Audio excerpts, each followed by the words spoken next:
you can shout amen so everybody knows you're a Christian and Republican in Texas. That's all you have to do when you run for public office. Money will come pouring in for you. Hi, Kathy. Hi. Good to see you. I was playing your song before we started. I thought I'd start the meeting with it. You guys want to hear it? Second. But I started the meeting that way, and I'll be playing it periodically because I think that's going to be our theme song. Good. We have a lot of work to do here in Texas. Well, that's it. And you hit it all on the head in your song. And I thought, okay, this is what we got to address.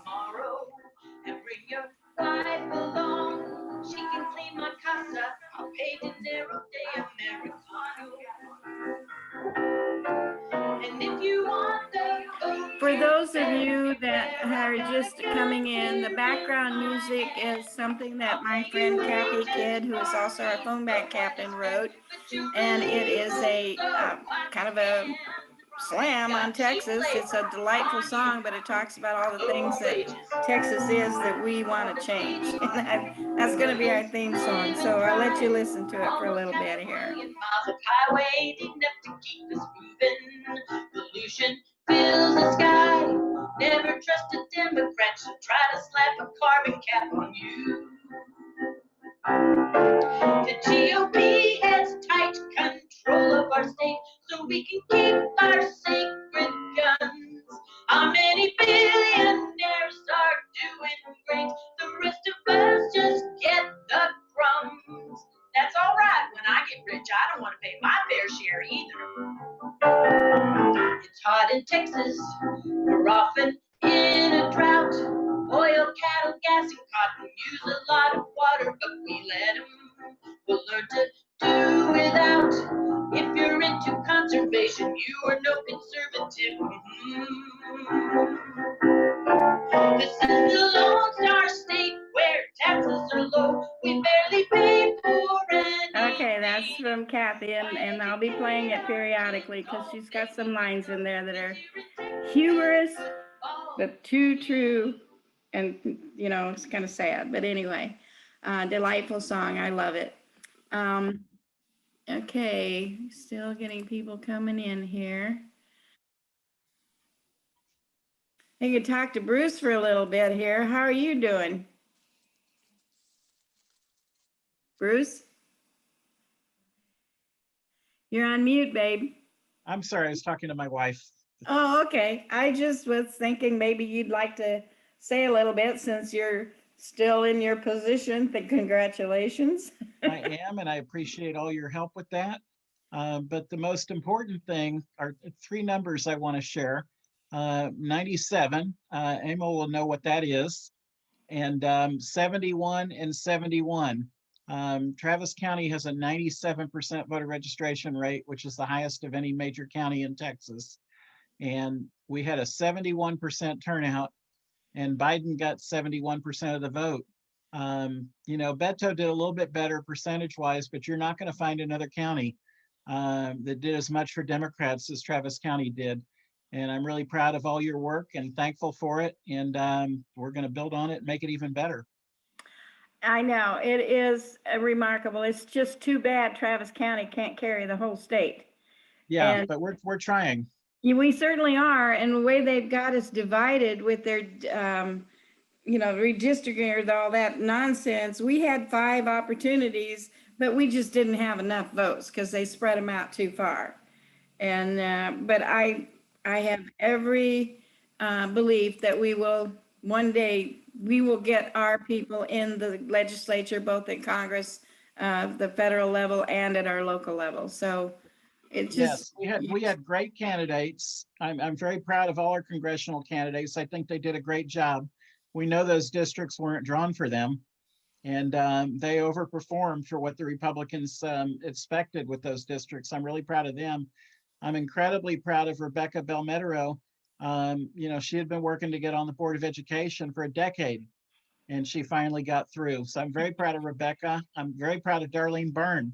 You know, we were shut out of the Third Court of Appeals for a decade, and in 2018, we finally kicked in the door, and we're solidifying our majority on that court. So a lot of good things have happened, and a lot we can build on. So I'm very proud of our effort. Yes, and I just admitted one of our new heroes. I am so glad Sarah won her contest here, and now we have a senator. Congratulations, Sarah. Would you like to go ahead and talk to us a little bit about what you plan to do now that you have this wonderful position? I'm super excited. So thank you first. Thank you, everybody. Thank you so much. The voter turnout this time was just colossal. And that's because of y'all. And Bruce, I see you on the call. It's because of you too, Bruce. The Senate is going to be, the Senate and the Texas legislature is going to be a tricky dynamic this time around. As y'all well know, the state has not been responsible in managing and planning for a revenue stream at the state level for its obligations under the Texas Constitution, whether it's transportation, healthcare, education, and so many other issues. So that's why I wanted to go there. The first order of business, of course, is going to be recovering our health from COVID-19. The state did not respond quickly, effectively, efficiently, or fairly in this pandemic, but our local folks did. And I really want to applaud you all for taking a look at the credible statistics coming out of our local public health authorities and making individual and household choices and business choices that are keeping us healthier than other parts of the state. So first order of business up there is to expand Medicaid. Next is to work on the statewide scaffolding so that we can economically recover, our households and our families and individuals can economically recover and survive COVID. We also have a lot of criminal justice reform that we need to do that can only be done at the state level. And then we also have a lot of climate change preparation and adaptation that we need to do with regard to our energy sector that can only be done at the state level. So those are the four big areas I'm looking at. Health and economic recovery from COVID. Those are the first two. Criminal justice reforms, and then also climate adaptation. Well, it sounds to me like you got your hands full, especially at the Senate level. And we're going to be there backing you up. And when legislature's in session, I'm sure a lot of us are going to be in the gallery, and we're going to be supporting you and wearing our orange shirts like we did in the past, and looking forward to it. Okay. Thank you. What's that, Sheryl? Thank you. I'm sorry. Oh, okay. You're entirely welcome. I'm so excited that you won. It really makes me feel good. So, and those of it that you kept your seats in some cases, or but I want to have a moment of silence right now for several things. One is the people that we lost, the friends and neighbors, family members, acquaintances over this past year, which was totally unnecessary, and our elections, because we had some excellent people running and they came so close. So just say a little bit for them now.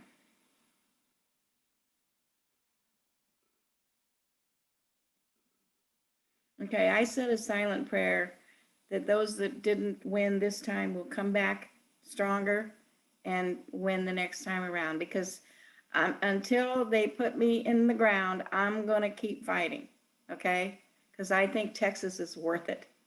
I love this state. I came from Iowa, which is still, my home, but it's going down the tubes with Governor Reynolds.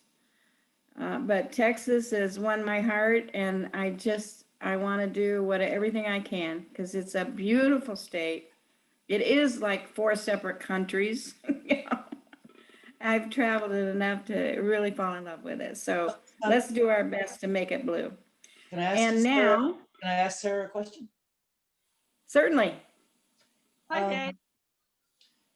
Hi, Sarah. I don't know if I've congratulated you, but it's, it's so exciting to have you in the state Senate.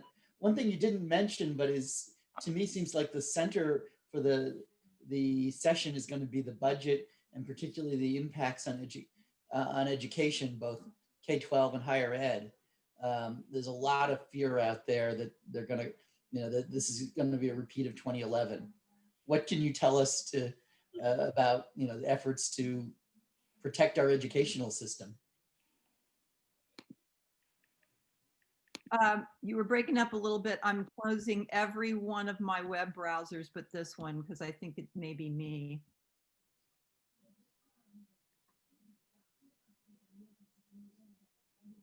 Hello? Is that right? Hello, can you hear me? Or is it?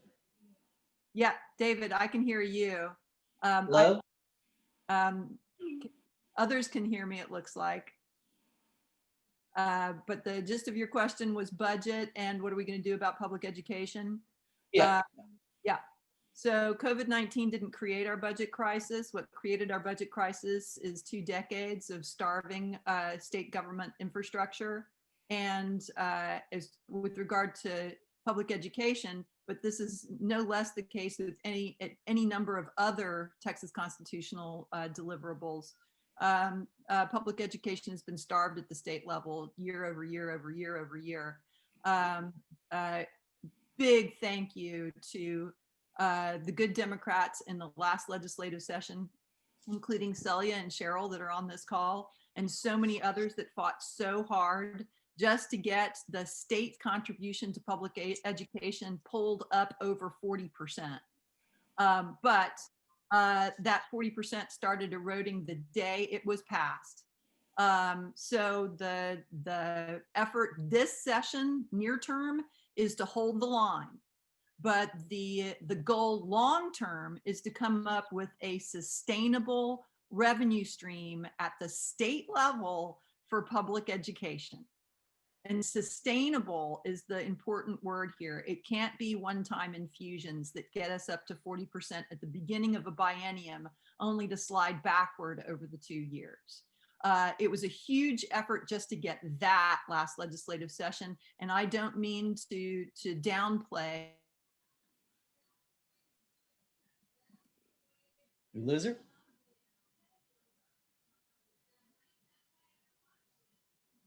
Planning at the state level for public education, for healthcare, we need to do Medicaid expansion, absolutely. For transportation, for mental health care as well, for civil and criminal justice.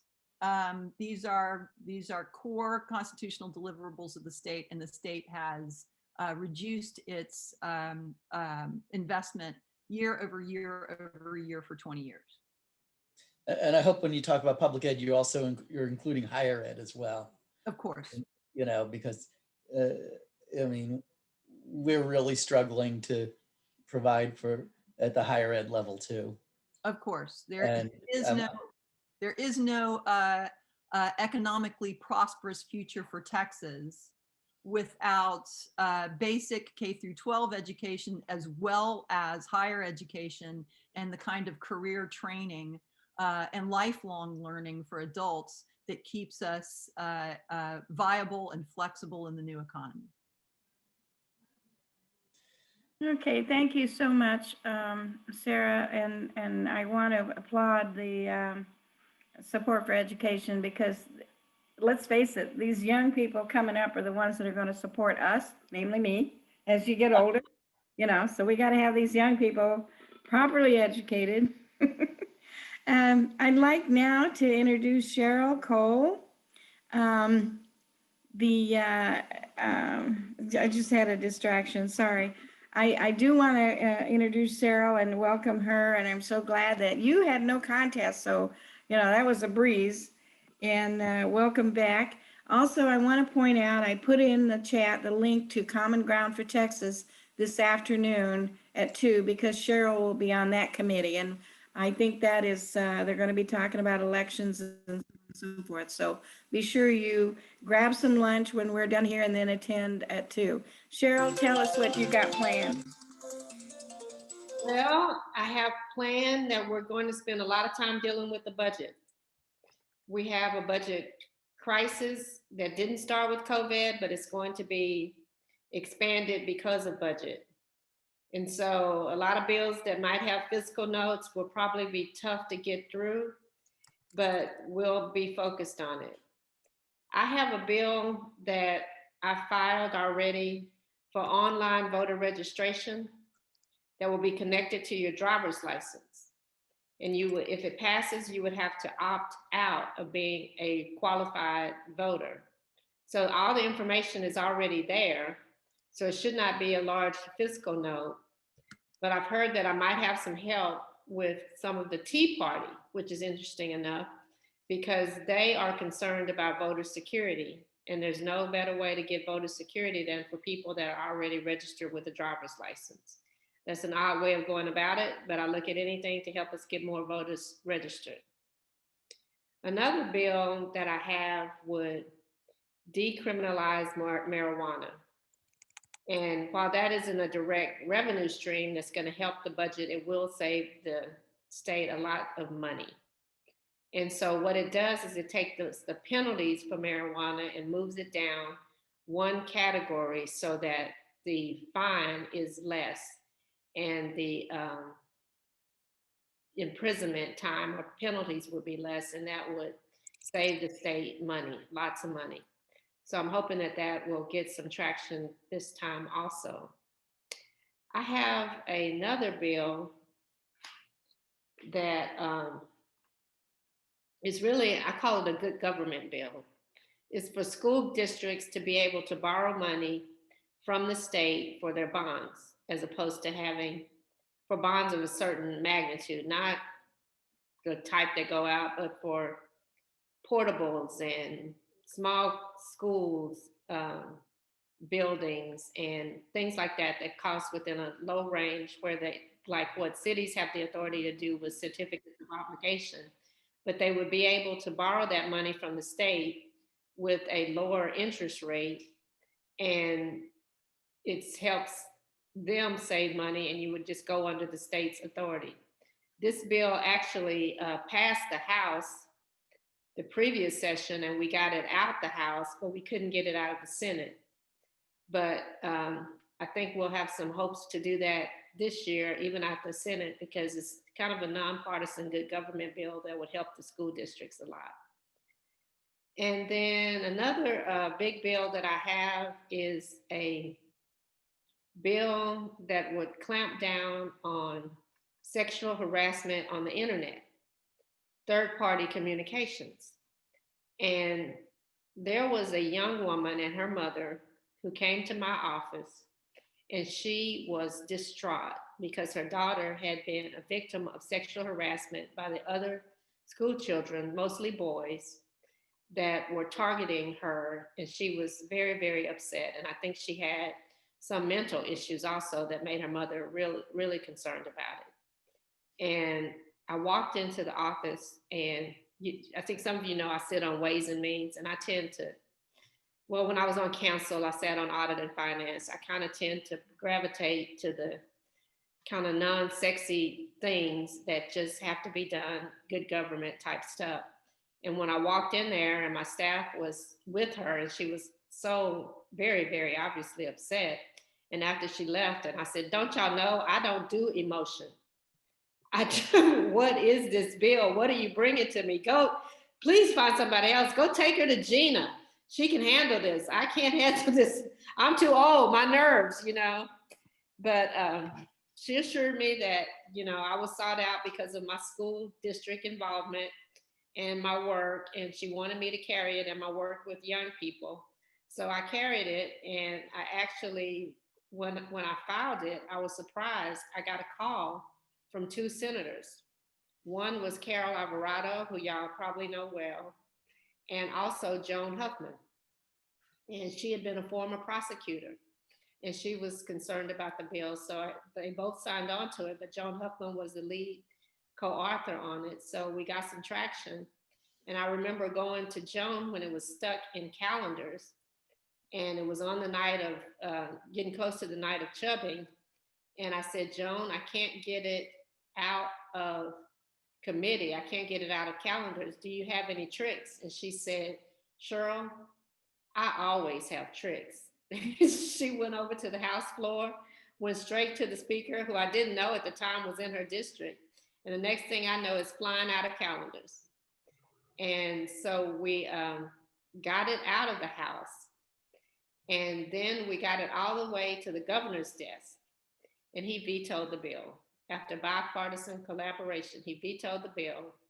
And he said he was concerned about it being too broad and clamping down on things that shouldn't be actionable, like internet, just propaganda, and that it was just too broad, and that the prosecutors and criminal legal community needed to spend more time with it. So I'm bringing it back. Hopefully we'll get it out the House, get it out the Senate, and be able to modify the language so that he's happy with that. So I'm excited about that bill. And that's kind of my major legislative lineup at this point. I guess I didn't realize I'd muted myself. That's excellent, Sheryl. I'm glad to hear from you. And we're looking forward to hearing more from you this afternoon. If you don't mind, does anybody have any questions for Sheryl right now? Okay, we're just gonna support you and watch you and be there when the time comes. Like I said, we're gonna be in that gallery. And now I'd like to introduce my friend, Celia Israel, and I am so excited to hear from her today.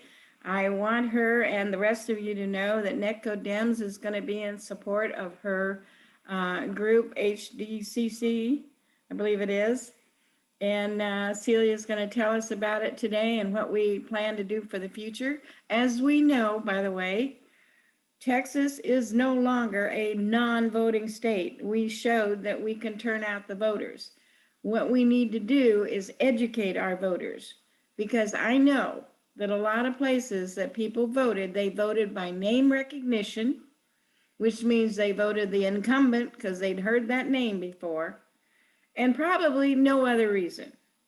There are some hard-nosed party people, both sides, Democrats and Republicans. Of course, we like the Democrats, but on the Republican side, it doesn't matter what that idiot in the White House does, they're going to vote Republican.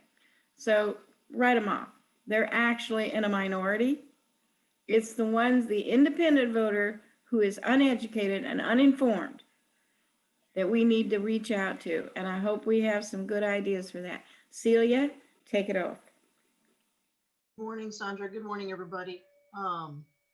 Well, I've asked, Sandra asked me to present to you today about what just happened. And I asked Justin Bettis to join. As you guys know, he's my chief of staff. But a year ago, I took on the assignment on behalf of my Democratic colleagues to chair the PAC, and it's known as the House Democratic Campaign Committee. The Senate has a similar one. The House had the opportunity, though, to defend the 12 flips from 2 years ago, and push the envelope, to cast the net out there, and see if we could ride a wave of our own. And what we found out was that there was a blue wave, as we saw from the 11 million plus Texas voters, but there was also a Trump wave that we could not have factored in.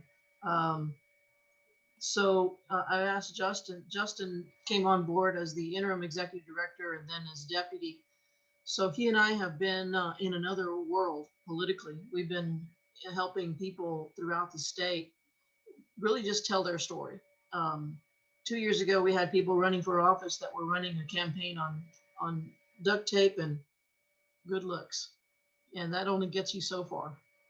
So we made sure that the candidates this time around had very robust campaigns. And as you guys know, that costs money. So now I think we've gotten an assessment. What I don't know is if the Trump effect is a 1-year deal or if this is a trend. But the 1-year deal was disappointing. There's no sugarcoating. In other states, however, with the Trump wave, the undercurrent, I guess we should call it, there was a powerful undercurrent there that we did not know. With that, in other states, it was a bloodbath. The Democrats at the state level lost seats. So we lost 1 seat. We picked up a seat in Houston. And Justin and I are here today to tell you a little bit about what the hell just happened. And the big picture really is no one exactly knows the why. We won't know until we get all of the details and all of the votes from the Secretary of State's office. So we have just 2 or 3 slides and thought we could just talk a little bit today about what the hell just happened. And yeah, I'm still cursing because it feels good. So thank you very much. Justin? Yeah, Sandra, do you mind giving me permission to share slides?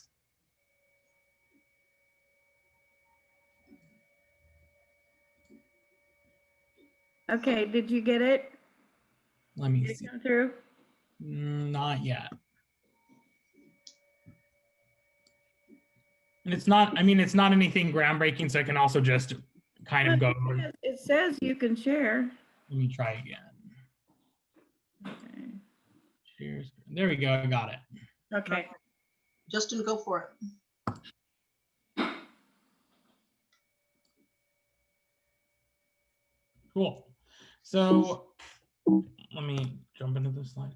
So we have this where we stand slide just so we can kind of go over what happened. Unlike many other states, what we at least did in Texas was hold the position we had, the ground we gained in 2018. So we gained 12 seats in 2018. That brought us to 67 Democrats in the Texas House to 83 GOP seats in the Texas House. We lost an incumbent seat. That's Representative Gina Kalani. She won in 2018 by under 100 votes, and it was a very tight district. We knew it was this time around too, and we invested a lot of money in protecting 4 incumbents, and she was one of them. Unfortunately, we just couldn't overcome the tide there, and she lost by about 3,000 votes. We flipped a challenger seat, so we won back the Sarah Davis seat, which has trended Democrat for a long time, and we were able to flip that seat and bring a new Democrat in there. So that was a win for us from the challenge seats we sought. The narrative and the thing that surprises a lot of people is that we actually came very close. We were 11,500 votes away from flipping the Texas House. These were very, very tight races. Our polling said these were tight races. Unfortunately, our polling said that what we were seeing was that we were winning, that we were going to do it or come very close. And so we thought momentum was on our side. And so we're taking a look with our pollsters at what the error was. This wasn't just a Texas trend. It was a trend around the entire country that Democrats were more favorably sampled. And what our pollsters have initially found is that the people who were refusing to take the polls were actually those people who we'd score in the Texas van as a 0 to 30, meaning they were very likely to be a Republican on the scoring of whether or not you're a Democrat or Republican. And they think that has a little bit to do with why our polls skewed more Democratic and why we thought we had a better chance than we did. But by better chance, we mean percentage points here, 1 to 2 to 3, which still makes these seats competitive and still shows why we came so close. 9 of our challenge races, which it was going to take 9 to flip the state house, came within 5.2% or less was the spread. And of 3 of those races, they were within 2%. So it was a very close race, even up to election day. We did turn out. We just couldn't overcome the Trump wave in these districts. And we have to remember that we were working against these districts that have been gerrymandered to do this. On incumbent races, just diving a little bit deeper, 6 of the incumbent races, 52, which is James Tallarico, 65, which is Michelle Beckley, 102 is Ana Maria Ramos, 105 is Terry Meza, HD 115 is Julie Johnson and 136 is John Busey increased their percentage Democratic margin versus 2018. So we grew the Democratic turnout in those districts as opposed to 2018. So they actually gained more in the margins, more Democratic voters. In raw Democratic votes, every single one of the districts grew the district by over 6,000 Democrats. And in several of them, in 6 of the districts, Aaron Zwiener's, Vicki Goodwin's, James Tallarico, Michelle Beckley, even in Gina Kalani and in John Busey, we grew by over 10,000 votes for Democrats. So a lot of work did happen. A lot of money was spent in these races, and we really did make really important strides and made these seats a lot safer. So I expect a lot of these members, even after redistricting, to return to the chamber and for our numbers to hold. We don't expect to lose races. In the challenger races, going a little bit deeper, of the 19 targeted flip seats that we had targeted, 10 of the districts increased their number of Democratic votes by more than 10,000 votes versus 2018, and none of them decreased their vote share. In the Merkowitz seat, in the Johnson seat, one in Harris County and one in Fort Bend, we increased by 14,000 and 16,000 respectively. Those are pretty great increases. So while we didn't flip the chamber, there is these incremental gains that we're making along the way. And so it's important for people to know that. As the rep said, she's still cursing. It still feels good to let out the anger, and we're not happy with the results, but it's important to realize that a lot of groundwork was laid, and we're still feeling positive about that. In 13 of the districts that we targeted, the Democratic margin percentage was raised from 2018. These are all really, really great signs that even with gerrymandering, even with being one of the most voter suppressive states in the country, we're still making huge gains, and the work we did was not in vain. And then in every seat that a Democratic challenger ran in 2016, we increased the D margin in 2020. And it's almost in every single one of them by more than 5 points. So we're closing the gap in these districts. And one interesting thing to note about redistricting is that we're probably going to lose 3 or 4 rural seats just because the voters don't live there anymore. And so some of our suburban and urban areas are going to see a new seat.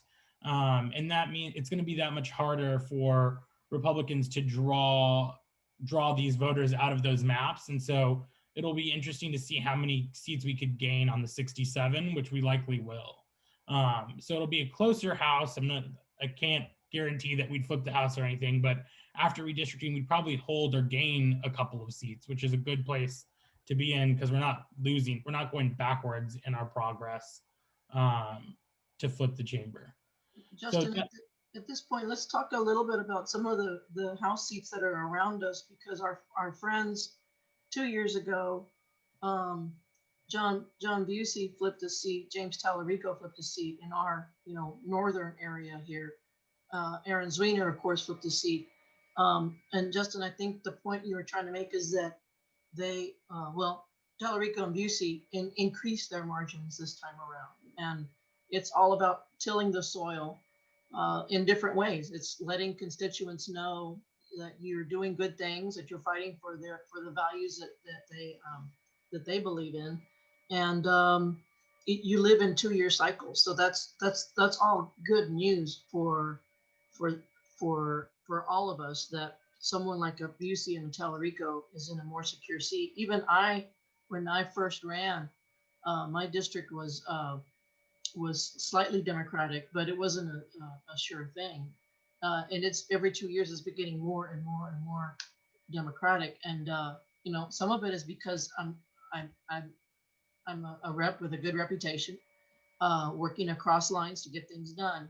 But a lot of it is also just the demographics of my district. I won by about 70%, 69 point something. 70%. Yeah, both those two counties. In your first race, you were 64%. So it's a 6-point increase almost. Yeah. From when you started in 2014. So over 6 years, we've increased that district. And the same is true across the state of Texas.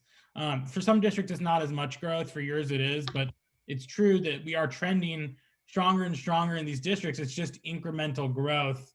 And we were hoping that with the money we spent and the money we raised and the organization we put together, that we'd finally topple over one of the chambers or take a statewide. And I think there's a lot of structural barriers. And honestly, our pollsters said, throw us under the bus, we're struggling. They are struggling nationally, they struggled in other states, and they struggled here to figure out how to tell the story and how to capture what's actually going on the ground. And while we had some very accurate polls, we had some polls that were 10 points off. And so it was a mixed bag. And so it's interesting to see that. I think an important thing that we should mention is what we did as an organization, building the strongest HDCC that has ever been known in the state, made really, really good national ties with organizations like the DLCC. They're committed to reinvesting in the state of Texas. They've told us they're not going anywhere. They actually see the growth in our state as better incremental growth than traditional battleground states that lost ground this cycle. So there's several states that were trying to flip chambers. The DLCC was not successful in any state across the country. They didn't flip any chamber they needed to flip, and they didn't. And this isn't a good story. It's not to make us feel good, but just facts on the ground. Not a single place across the country was able to achieve what we needed to achieve for redistricting, which is depressing and not great. But of those states, there are a couple like Arizona and Texas. Pennsylvania remains competitive, that people are surprised to see are trending in the right direction. And that's good for us long-term and for long-term national investments. It wasn't like several other states saw losses and saw incumbent losses. And we were able to show a different story and to show that we'll have competitive districts even after redistricting. So it'll be interesting to see how the districts are drawn and what kind of investment we can receive from nationals in the 22-22 cycle. 2020. And let's see if anybody has any comments or questions, so we can. I'd like to hear what y'all are thinking and hearing, because if we need to be listening. We should shout out Rep. Cole and say this is a member-built organization. Rep. Cole donated several times to this member organization, and it was the first time in years that representatives from all across Texas that are Democrats stepped up and donated lots of money. Senators donated too, and we raised an unprecedented amount of money, over $10.6 million. The highest before that, I think, was around $2 million ever spent. Yeah. And that's why we were able to hold ground and prove to nationals that they should take us seriously. So thank you, Rep. Cole, for being a part of our team. That's a good point, Justin. This is the only PAC that is a member-driven PAC focused on protecting the members and growing our numbers wherever we can. And we had more members stepped up to the plate in terms of percentage, than we ever have. So this is something that I was doing not for myself. It was because we've got some really good members with good ideas and good bills, and the gavel meant everything. So we gave it a good shot. And we've got to keep on fighting, because Texas is worth it. Our values are worth it. And if you remember nothing from today, the fact that we came 11,500 votes short of flipping the House. There was a lot of close races, and in the big scheme of things, you all know I'm a big advocate for changing our voting laws. If my Republican colleagues and I are more accountable to a November voter than a March primary voter, that's a good thing for Texas. So there's a lot of them who are not happy right now, but that's democracy, right? The voters have spoken, and they are more beholden than they ever have been, because there was women and men who put it on the line and were telling their story in robust ways. We had million-dollar races all over the state. And normally in any given cycle, there might be one or two races that hit that $1 million level. State reps are not used to those kinds of budgets. But HTCC, along with our allies, was the reason why these good women and men could tell their story, you know, during a pandemic, and connect and reach those voters. So That's one thing I think had a definite impact on our turnout was the pandemic, because I know, working with Mike Siegel and Julie and Rick Kennedy, all of them had the people they went out to talk to say, nobody's ever come to my door before, or nobody's ever, you know, talked to me. And Democrats do that. Republicans were so complacent in their positions, they never bothered talking to their constituents. And that made a big impact, I think, was that personal touch. And then the pandemic hit and we couldn't do that anymore. We had to find other ways to communicate. I think it took a toll on our success. I really do. And I hope we can continue in the future making that personal, somehow that personal touch, whether it's a handwritten letter or whatever, I don't know. We got to come up with some ideas, certainly. But that is a significant changer, is that personal touch, and that people recognize you and know your name. And in all the cases of Sheryl, Celia, Sarah, you people have gone out and met personally with people. They know you and they respect you and they vote for you. And that's what we have to do in these other counties. Now, I myself, when I first came to Texas, I went to 7 different counties surrounding Travis to talk to Democrats. I had to literally dig them out of the woodwork because they were afraid to put a sign in their yard because they could get shot. You know, well, that's changing. All of that is changing. So we need to, you know, maybe move out of Travis County and look to some of these other counties. see, I see Daniel has a question. What's that? Looks like Daniel wants to ask a question. Yes, I'd just like to interject something. Yes, I want to thank Celia and Justin for the analysis of the vote. That was very encouraging. I think we may be beating ourselves up a little excessively because it looks like we made some incremental progress, but unfortunately, we ran into a red Trump wave that kind of held us back. So it looks like we made progress, but not enough. That's all. And we just have to commit ourselves to keep working. And, you know, Trump will not be on the ballot 2 years from now. And maybe these close races that you pointed out, we can take them next time. So I'm encouraged, and I feel like, yeah, you're right. We need to work more in the surrounding counties. I live in Williamson, actually.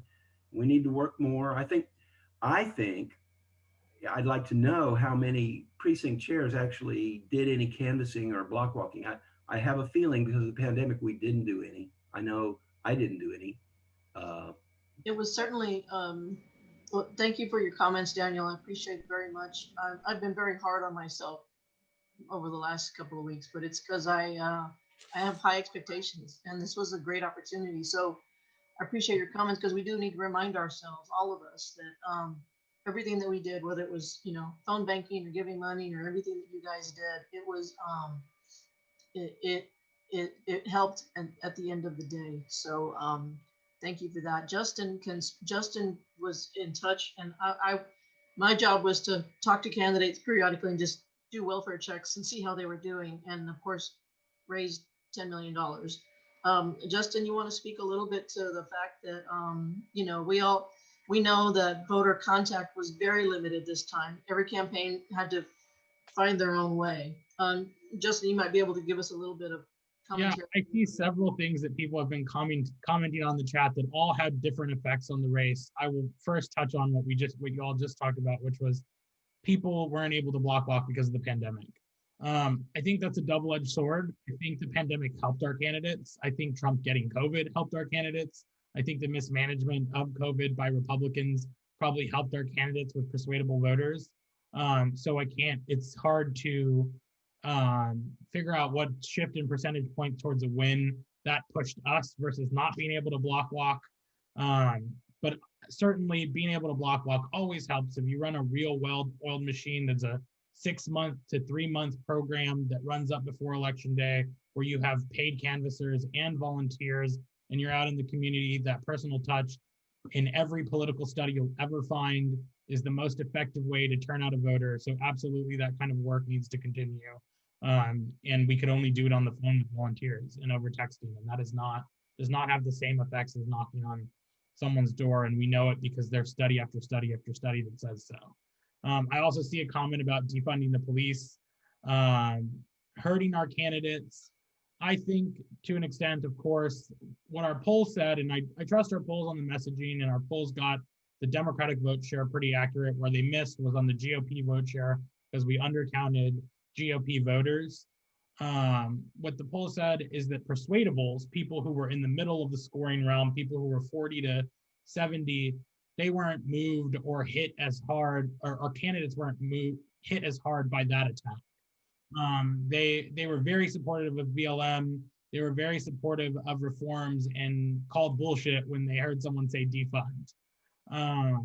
But there are places where we did not define our candidate and where we were not able to get them out of that realm of defund speak and say, no, they actually just want reform. They want to support Black Lives Matter. And so that issue is a little complicated and a little foggy. But for the most part, I think our candidates did a good job of saying, no, I support I'm a Black Lives Matter supporter and I'm a movement supporter. But that doesn't mean I want to defund the police. So it depends on, there's individual races where that's true, but in most, I don't think that was the truth. There was one other, Cara mentioned, you can't treat racial groups as monoliths. I totally agree. I think in our districts where we have really competitive races and where millions of dollars were spent, African Americans, Latinos, Asian Americans, all different groups were reached out to target. They were targeted. There was specific messaging for them. And we will end up seeing after everything is said and done, and we have the data all back in January, that in the districts where competitive races, in the congressional districts as well, where these voters were targeted, we will not have lost ground with them, or we will have held ground or maybe lost a little bit of ground like we did in the Valley or other places where investments weren't made. And the facts are that those voters were not asked to vote for a candidate. No money was spent on turning them out, no knocks on doors, no texts, no calls. And John Cornyn did a really good job of whipping the Valley. He got hundreds of mayors and city councilmen and sheriffs to vote for him and to say that they were going to support him publicly. And they targeted us specifically, and they knew what they were doing there. So I think it's great that you guys are so tapped in that you know the issues that we are looking into to figure out what happened and to understand exactly what happened in the targeted districts we spent money in. And so I just saw those two issues and thought I'd touch on them too, because you're right, those are things we definitely want to look at and are thinking about. David has his hand up. David, would you like to ask a question? Sure. First of all, I want to agree with Sandra and some other people that I think the absence of a ground game was in these races that were so close, is an obvious factor. I mean, you can always point to different factors that could cause a difference of 100 or 500 votes, but I think that one, and the good news is that won't be the situation in 2022. The other one that I want to point to, I'm trying to think of, what's different between 18 and 20, and want to see if Justin or anyone has insight into what was the impact of losing straight party ticket. Did we have more drop off than we had before? That people that voted for Biden but didn't go down the ticket to our lower races that probably would have before. And then just one follow-up question, which is there any chance the legislature will let us keep the extra week of early voting? Well, no, they're not going to let us keep the extra week of early voting. The governor took some crap from his own party for that lawsuit and all that jazz. So the reality is, and that was an emergency situation. So we'll go back to regular. But the good news is Texas Democrats got that done before the way. So that's good. Yeah, Justin and I agree wholeheartedly. The loss of straight ticket voting meant it was another reason, another body shot. The Republicans 2 years ago got two things that were harmful to all of us who want to support making it easier to vote. They got rid of mobile voting entirely. So no more campuses and old age homes that they Manor- use those a lot.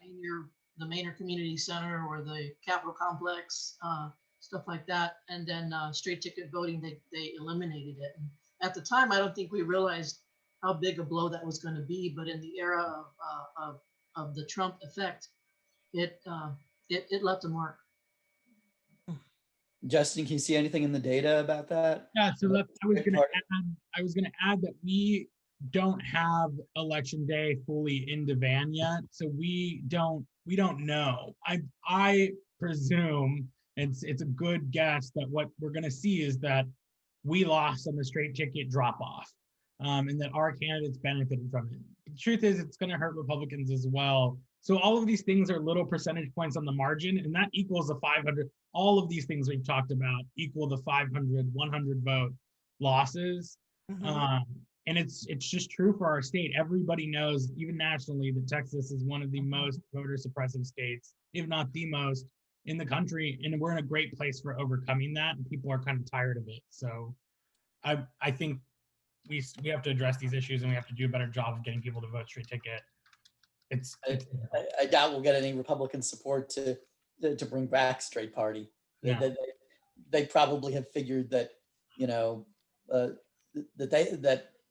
they had a 1% drop off and we had a 2 or 3% drop off or whatever, and calculated that it's, you know, to their benefit to get rid of it. Yeah, what the example, of course, is in Tarrant County went for Biden. It was the last urban county that had, I think it was since JFK, that hadn't gone.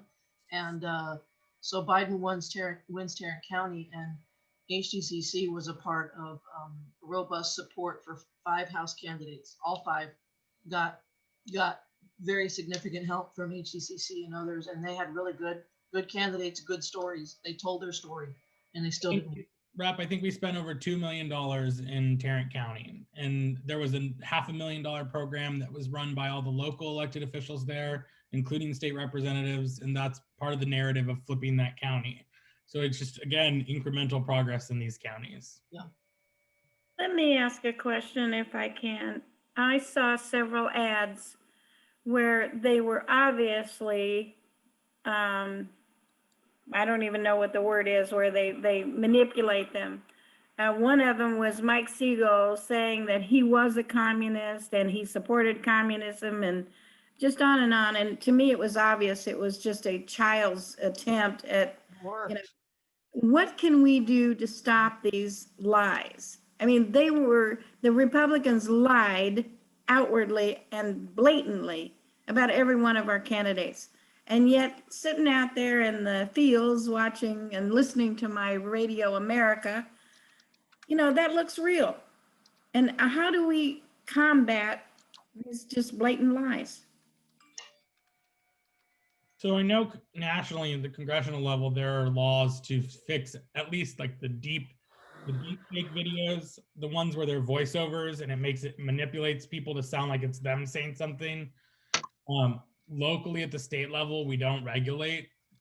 They don't fact check. The ethics committee only checks infractions on money and what you spend on. There's no rules around what you say. The only way to combat someone is to sue them for libel, and to use your attorney. So it is very difficult to combat these issues. So maybe look into state legislation, look into national legislation. It's difficult because the people in power got there by putting out these ads and don't want to pass around these ads. It's happened, and it's happening slowly, but it's really, we have to change the law.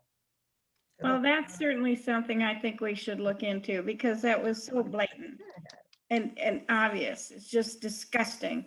I grew up with Superman and Truth, Justice, and the American Way. For some reason, all 3 of those things have fallen aside, and I find it very depressing. So I'm looking to our representatives and our senator, if Sarah, I think Sarah had to leave, but let's get truth back into elections, okay? I have a comment. I was wondering if there were any statistics, or will we see any statistics this year, how effective phone banking and texting is, because I personally was inundated with 20 and 25 phone calls and texts a day during the 2 months leading up. And I just spent my time texting back, stop. I had given as much money as I could. And I was doing my part as far as the election was concerned and taking care of my precinct. The other point I have, another point I have is I was disappointed in the literature for Lit Drop. We are just not getting our message across. And another way of getting our message across, I feel is it's an old timey way, but I think we ought to buy some billboards that people drive by every day with facts. Don't beat them over the head with the blue wave, but put out the facts about Medicaid, the ACA, education, racial disparities. I don't know. Climate change. Climate change. That's my 2 cents or 10 cents, whatever I spent. I think that was about 15 cents. I'd like to say something, and it has to do with dovetailing on what she said. We spend a lot of money on really slick stuff that you get in the mail. And I stand at my mailbox and I tear off my address and I throw the whole thing in the trash right there at the mail thing. We need to be more cognizant of people that have already voted. I voted a long time before I kept getting all this stuff right up until election day. That's wasted money. And as I said, if I watched one time in my car, most people took all that stuff and just slid it right into the trash can. My second question is, going forward, what are we going to do with the situation that we now have? I've heard Justin, I've heard Cecilia, and I thank all of you for the work you've done. I am totally locked down. I can't get out. I can't go to people's houses and so on and so forth. But we've missed the boat and Trump's gone now. So what's our strategy going forward with once Trump is actually out of there? Because he's going to be a power in the Republican Party and they're going to hang on his coattails to get reelected. Thank you. Well, I was, everybody's in this kind of a mode, you know, healing up, dusting off, and thinking about message and message delivery, of course, which is important. So this is the time for us to work more closely together, to listen to one another, be open to new ideas. And in regards to the messages that y'all were getting, the texts, the phones, and the mail, this was an unprecedented year. We won't see this again. Redistricting, the robust effort to flip the House, and overlaid on that was the congressionals, which of course the lines were done and might still be done. We'll see what the redistricting map looks like. So the overlay of all of that, and then of course our statewides, MJ and Krista and the Supreme Court, all of that stuff was really good news for the voters, and that they had a lot of good options. But it meant some of you got redundant messages. You're like, I'm with you. I'm a Democrat. But the state party, the Democratic Campaign Committee, the trial lawyers, progressive groups are meeting to get into that idea message delivery mode again. And we can't wait until after the legislative session. In my view, we need to move forward in the spring when the legislature is meeting, and we're fighting over things like Medicaid expansion. We're fighting over things like fair maps that represent the true diversity that is Texas. Those are messages you shouldn't wait a year and a half to send them out. They need to go out in the middle of. And people, I'm always amazed when I feel like I'm in a snow globe sometimes when I'm on the House floor. You don't always realize it, but people are watching. And then for those that aren't watching, that that should know that there was one person or one entity that was really fighting on your behalf. I can't tell you how proud I am of my colleagues are very talented in many different ways, in different, whether it's criminal justice reform, budget, things of that nature. They're really smart, but they're not statewide. We don't have a statewide Democratic candidate like Krista Castaneda was an opportunity for us to have somebody be really smart on energy policy. But we have those in small ways in the House. So I hope that we'll be able to be creative and thoughtful about message delivery and telling that positive story about the fight that we fought in the midst of the session, not a year and a half from now when it's time to think about getting out to vote.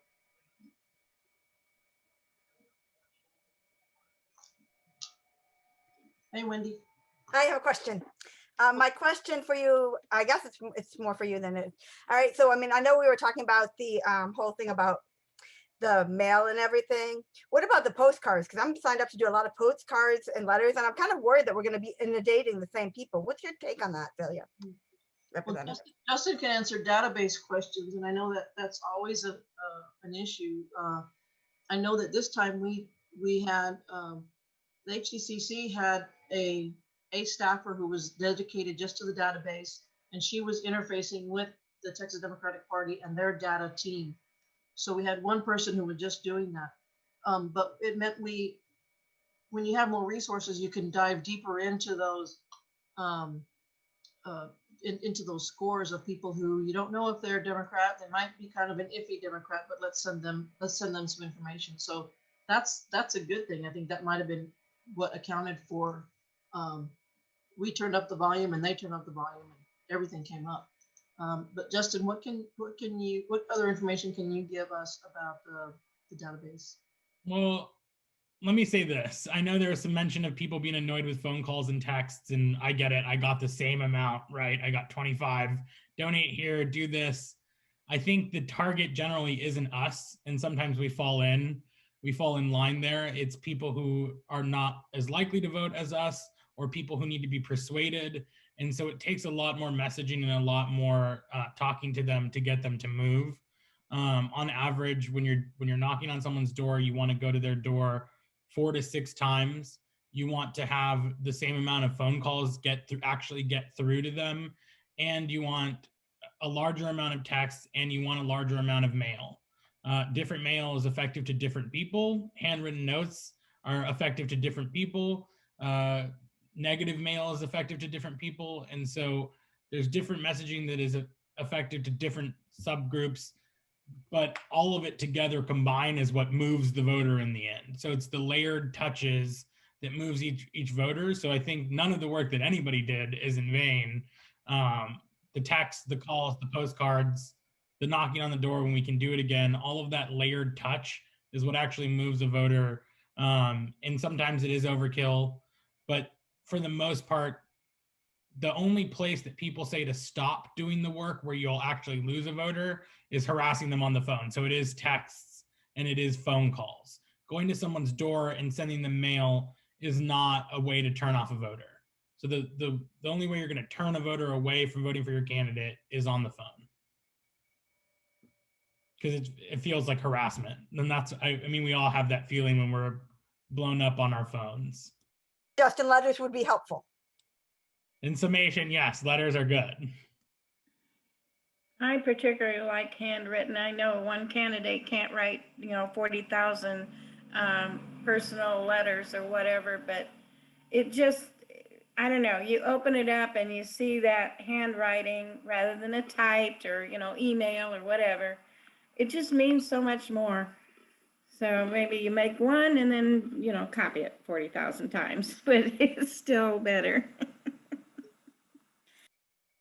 Anybody else have some comments or ideas? Because that's what we're here for today. A couple of semi-random comments. Number one, I was contacted mostly by email, some 40 to 70 a day from national down to local levels. And what really surprised me is there were about, I think, a half a dozen Democratic groups, or purporting to be Democratic groups, that I had never heard of before. The other thing is they were cross-purpose messages coming at me at the same time. A lot of them were coming and saying, "We're surging today." And then 5 minutes later, "We've fallen way behind." It was, and almost not, it was all horse race messages, not anything about policies or strategies or anything, or even a message about the candidate. Emil, in your opinion, were those pleas for money, like give us 10 and 20 bucks? Oh, yeah, most of them are money. Yeah. Well, I hear you, and those are different folks with different ideas. They're just throwing the net out there in hopes that they can get another 10 bucks out of you, 20 bucks out of you. And it was very helpful to us at HDCC. I'll tell you, we had no database of friends, and we developed it slowly. And after a while, we were able to really build a robust effort from those nickels and dimes. They were very, very helpful. But I'm just clarifying, those were requests for mostly more money. Yeah. Yeah.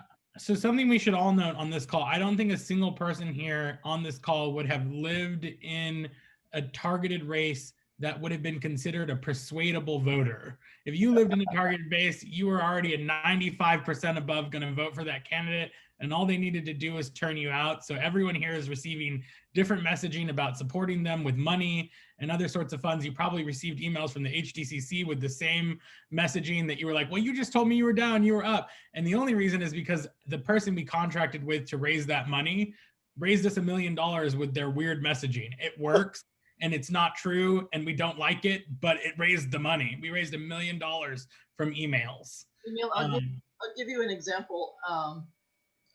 Because I'm with you. I'm an old-fashioned gal. I'm 56 years old, and I like emails that have a little bit of a personal touch to them. So I gave the staff an email, some email language, and I poured my heart out. Like I just put it all out there and told a story, and it was a little longer than it should be, and it got like maybe $1,500 bucks, and I was like, God damn it! I just poured my heart out, and these people just gave me $1,500, and as opposed to the frenzied, my hair is on fire, click here and give me 10 bucks now. Oh well, that gets you $15,000. So it's a demographic. It's also a matter of time. Oh, Mom. Because I remember reading yours and I was definitely moved, but I'm also looking at it and think, do I have time to read this whole thing? Because when the flash ones come on, it's like 2 sentences and then you hear the word donate. Yeah, they want you to click and that glue and there's 10 bucks. Boom. Yeah, exactly. So, but I appreciated the letter. I did. If I can just. Point number 2 on my list. At least it wasn't as bad as what Trump is sending out now. In the course of his defense of the election fundraiser, it started out 40% went to his personal PAC. Then about 6 or 8 days after that, it went to 50%. And it was today, it's 75% of the donation goes into his personal PAC.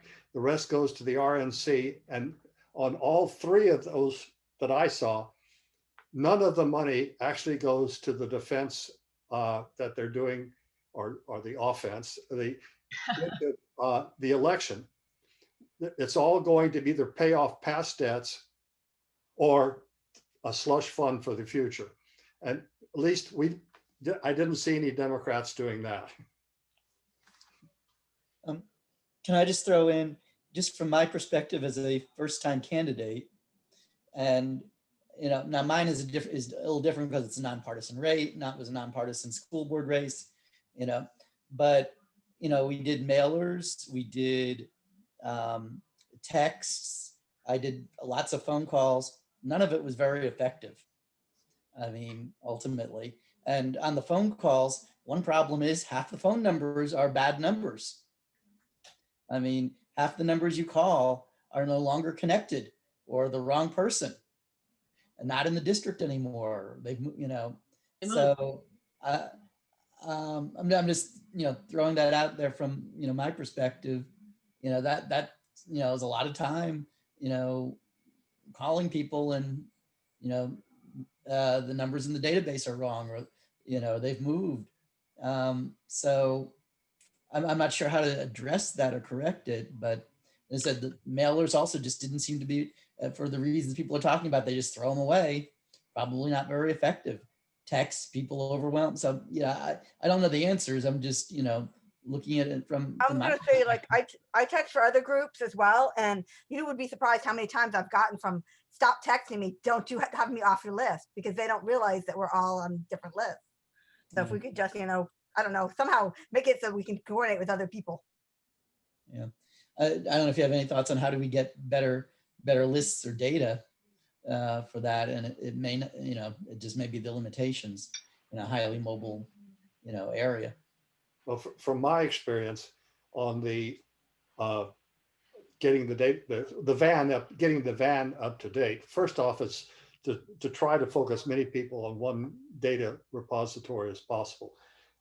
Some candidates will not buy into the van because of the price, but be that as it may. When I was working with Battleground in the off years, we'd spend a lot of time cleaning up the van, just calling and check, you know, having a feel-good message or a poll or something to call people, remind them the Democratic Party is still here, and we're thinking about you, and is your address up to date? Is there somebody at this telephone number? Just by getting them to answer the phone, checking that there's somebody there. But that has to be done not during when all the candidates are trying to use the list. We need to do all that cleanup in advance. We did a lot of it in my precinct last year of just trying to update, working with my precinct chair. I So think I want to say something. Can I please say something? Yeah. Just give me a second. It is my personal opinion that we need to convince one or more of our billionaires in this country that are Democrats to invest heavily in think tanks. The Republicans have at least a dozen, and they control the narrative which everybody in the Republican Party marches to. It goes to Fox News, it goes to Rush Limbaugh, it goes to every, you know, all their media. We don't have anything to counter their lies. It is so easy to lie on a bumper sticker. Make America Great Again fits a bumper sticker, it fits a hat, but it means nothing. Family values means nothing, but they think it does in the Republican Party.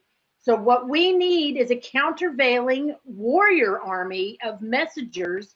Is there anybody in our party who can reach out to the Tom Steyers and the Michael Bloombergs and the whoever is on our team, George Soros, whoever, to put serious money into hiring some of the best and brightest minds in this country to not only solve our messaging problem, but to also set up things that we can feasibly achieve that will help the rest of this country. This is just not working for us with them having all the dominion and us just fighting from the bottom. It's wasted effort. We're still growing our party, but it's wasted effort without a top-down message. I have to agree with Kathy. And a couple of years ago, I took a trip back to Iowa, and I took the long road because it was scenic. And everywhere I went, my radio was able to capture Radio America. And Radio America is a conservative radio station that everybody who's on a tractor or, you know, any kind of farm, or it reaches everyone. And there is no counter radio station for Democrats. And this is something I told, I believe his name is Perez. When he came here to Austin, I said, why don't we, you know, support some kind of radio station? and it just falls on deaf ears. But yeah, we do need to reach out to those people to hear something besides the extreme conservative that is ready there all the time. Yeah, I agree, Kathy. I've talked to a few friends about that, and the Republican propaganda machine is strong, and it's 24/7. And, messaging and message delivery is top of mind for all of us right now. And if we learned anything from this election, it's the need to to be thoughtful about message and message delivery. And I saw the notes about let's be professional, make sure our stuff looks good. We're all with you. And I can speak just for myself and for HDCC and my colleagues and the party with whom we worked with so closely is we're in information gathering mode, idea mode, and message delivery. In the meetings that I've been in is top of mind. I would really like to see this happen. And I, for one, am a very good advertiser, but I can't make a living. I can't do it for free. So you need to pay people very well to come up with messages for the whole country, for Texas in specific and every state in specific, but we also need a top-down message. This is not going to happen from Austin, Texas. We can't do it from Texas, period. We have to have a state, not just statewide, but countrywide message, and that includes radio stations. But, how do we get rid of Fox? How do we get rid of Rush Limbaugh? I mean, he's going to die anyway, but somebody will elevate to his place. How do we counter right-wing propaganda? That has to be our biggest issue. All the money we wasted this last time could have gone to paying 10 really top advertisers who could have given us a message. We've got to target our money to the people that can fix this. And I think fighting each individual group of people is just not effective. Each candidate cannot fight this war alone. That's all. Thank you, Kathy, for that. Anybody else have any more comments about it or questions? I would just add, that social media, of course, plays into what she's talking about, local radio, about Fox News, and then that goes out on social media. And the difference with social media is there's no filter. There's nobody to edit that. There's nobody to answer the lies that the right sends out on social media. And I don't know if there's an answer for that exactly. And, I don't think it's fighting fire with fire and creating our own lies exactly, but we have to have a way of responding to the messaging. And again, I'm not sure. Yeah, the quite thing know what about that is. social media, has been under scrutiny by Congress for the last several years, and Facebook has been attacked, and Twitter, and so on and so forth. But the bottom line is they go back to that particular enterprise and say, police yourself, which really is probably the best way, because we don't want to infringe on our right to speak. Our right for speech is a constitutional right. And when we curtail somebody else, we also wind up shooting ourselves in the foot. Facebook and Twitter did a little better this time than it did 4 years ago, I would say. Yeah, they've done a lot of much better things, especially the Twitter, when they took down even the president a couple of times. So yeah, you got to give them credit. They took down a lot of the Russian propaganda. I mean, they're doing a little bit better at this, but it's still a massive information problem where they're, another example is, Democrats are socialists. And, you mentioned that with the, calling Mike a communist or whatever, that's what blew me away, because this video they created, if they had said socialist, I wouldn't have been quite so offended. But when they came across as communist, that was like, okay, you're going too far now. Two of the congressional districts we lost were in South Florida because they pushed this message to Cubans and Venezuelans, that the Democrats were socialists. And, in variations of that in other places. That's the problem. We let the other party label us. Anne, I think you have something you'd like to say. Thank you. So I am a co-lead in an Indivisible group in East Austin. I'm also a member of Indivisible Text Ledge. So I'm hoping that we'll see more of our representatives as we work together on issues. We have all been in discussions about how to build better at the community level.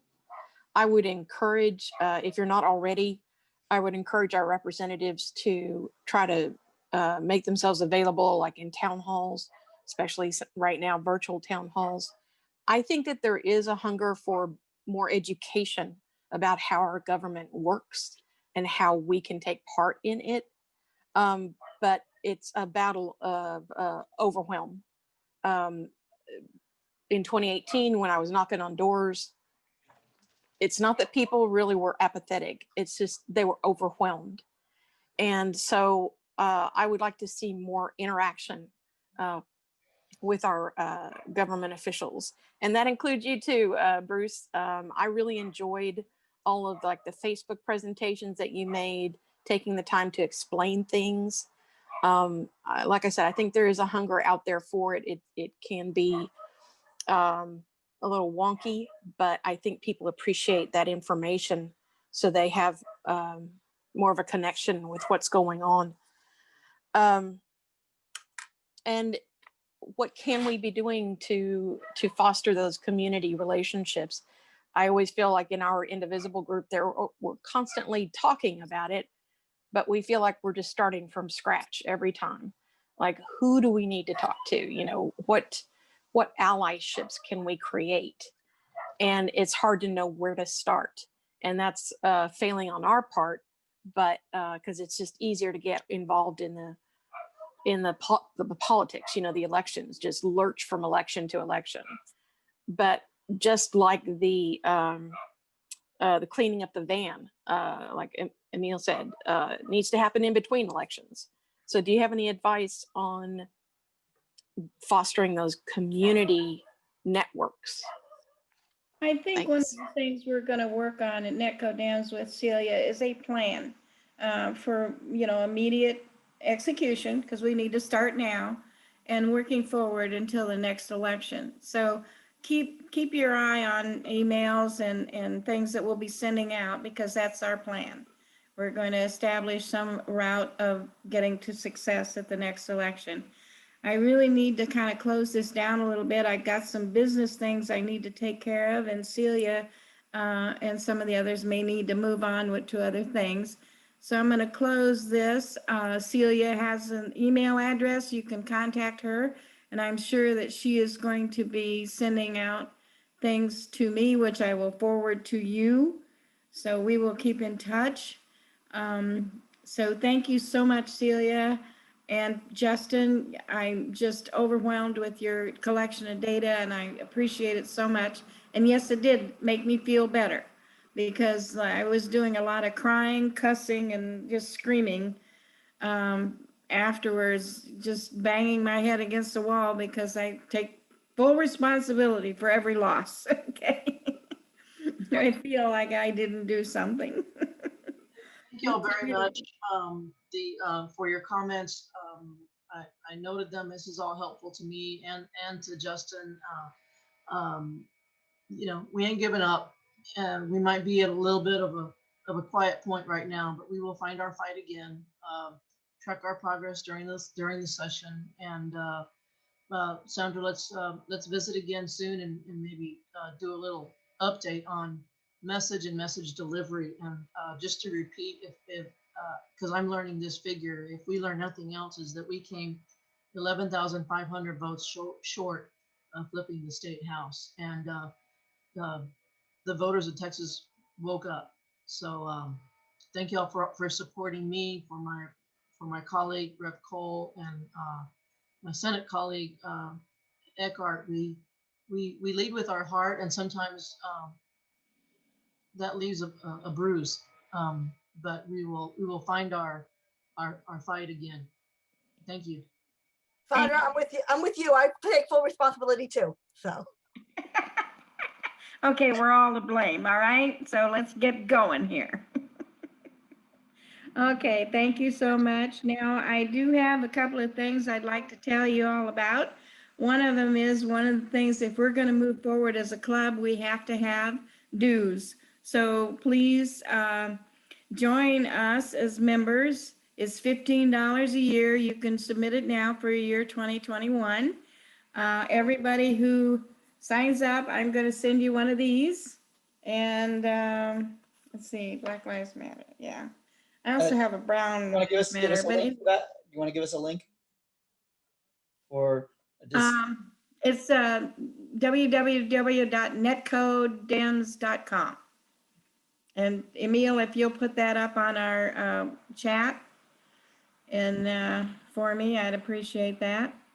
We also have some of these. It says stop the Donald. We still have to stop this man. So I could throw that in their package too. We also have, which is still appropriate, a few of these left. Remember these? I wore mine right up to the end of election day, and then the things broke. So I have to buy another one. Anyway, on our website, it shows the few things that you can purchase, but our dues is just $15 a year. And I'd appreciate any contributions you can give, because we are going to move forward doing these things with Celia. And I'm not giving up. Texas is too good a state to let go back. So if anybody else has any more comments or anything they'd like to share. I was just going to share is how it feels like there's so much of we lost this stuff.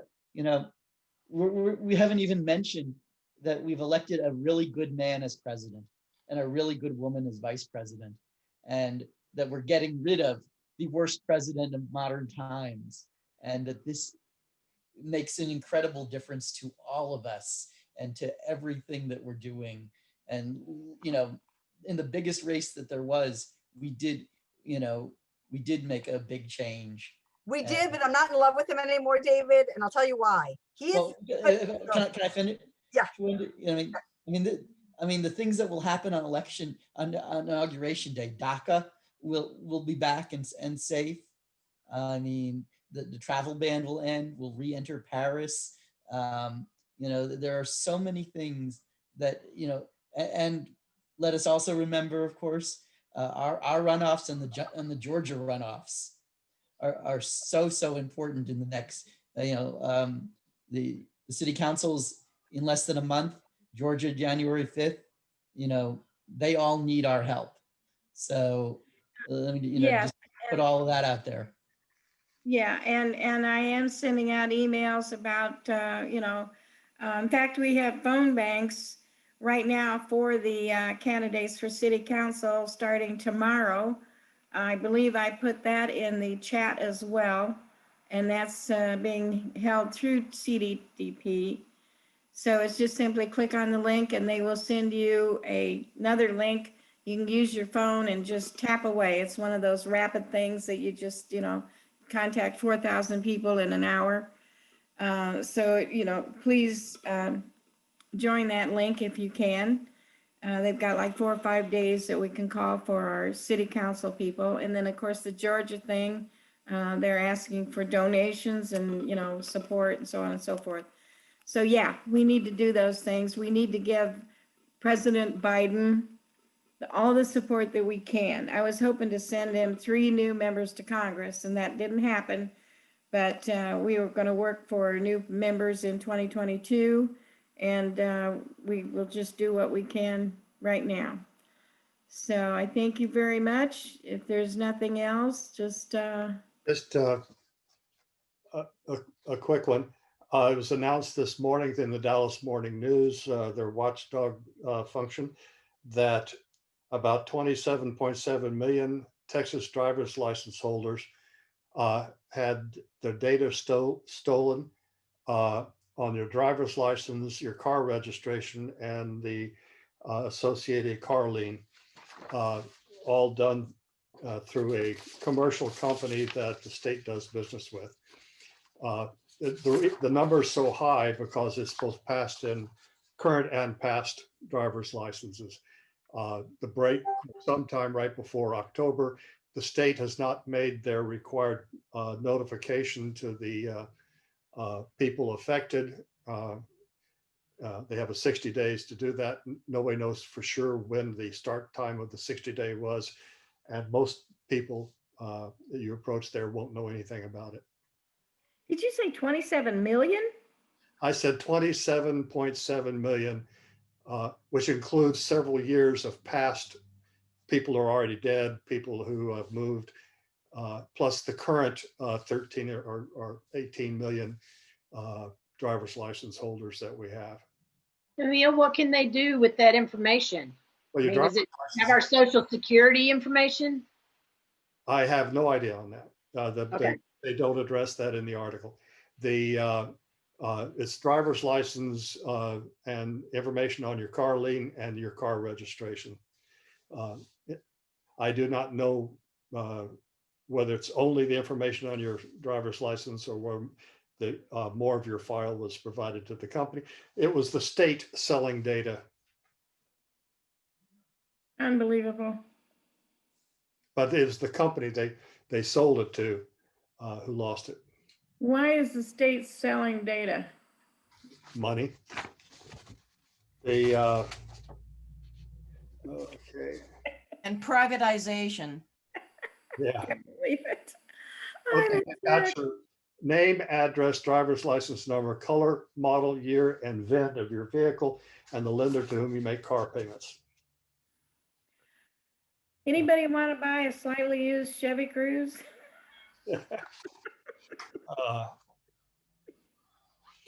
So let's all just trade cars. nobody wants mine. Take care of it.